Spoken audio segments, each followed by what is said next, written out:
Hello. So,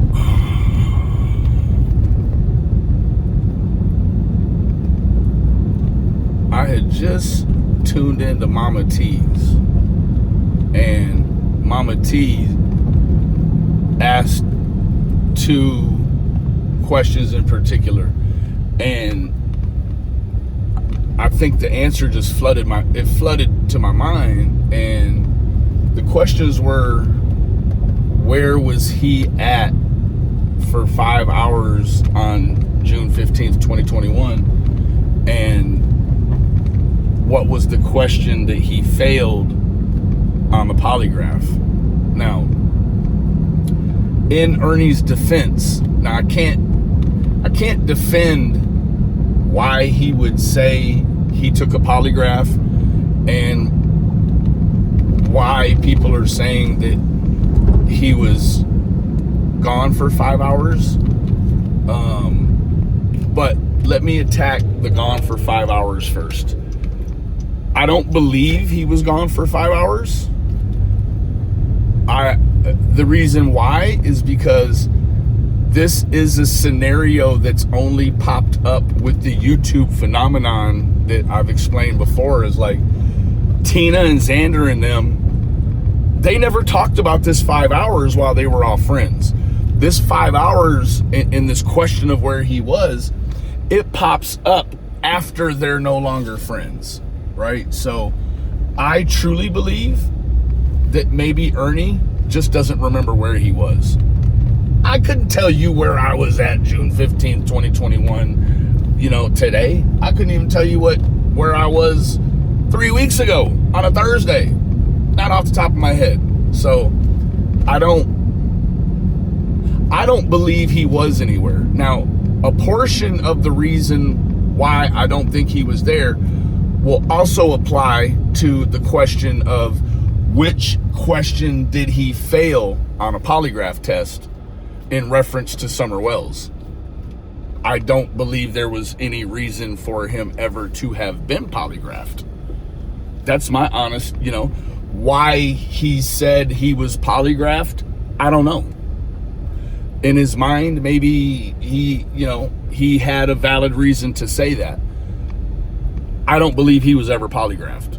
There's nothing to suggest that Ernie had any involvement with Summer Wells or her disappearance to have warranted a polygraph, right? Everyone recently and in the past have screamed about Andy Bernard. Shoot, Andy Bernard was never even given a polygraph, right? Jody Sue was never given a polygraph.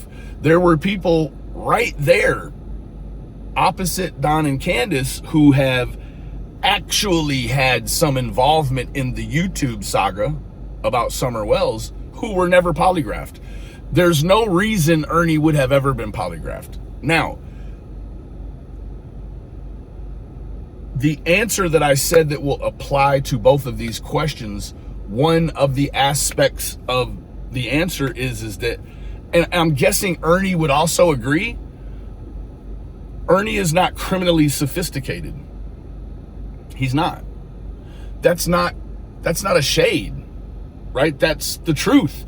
It's great to not be looked at as criminally sophisticated. When you look down through the things that Ernie has been in trouble for, they're all things that criminally sophisticated people would have got away with, right? I mean, I think most of the general public are not criminally sophisticated. We may all be a lot of things, but if you've had constant, right? Like he's had a constant deal with the police here and there throughout his course on the internet. He's not criminally sophisticated. Now, if anyone ever wants to go on the attack and attack someone for saying they're not criminally sophisticated, that just further proves that they're not criminally sophisticated. Someone who was criminally sophisticated wouldn't get mad being labeled as unsophisticated. Not saying when someone says you're not criminally sophisticated, It doesn't mean you're not a sophisticated human being. It just means when it comes to breaking the law, you always get caught. That's what that means, right? I'm not criminally sophisticated. Again, I know I'm reiterating myself. Most people are not criminally sophisticated, right? That's why there's a justice system. There's a justice system built specifically for the ones that can't get away with it, right? Anyways, that's my take on those two questions, or those two aspects, which were failing a question on the polygraph and where was he at on June 15th, right? Understanding that also Ernie likes the drama to a degree, or to a large degree. I think that these two situations offer real estate for a lot of drama, right? A lot of drama. So that's my take on it, and take it for what it's worth. Have a great day.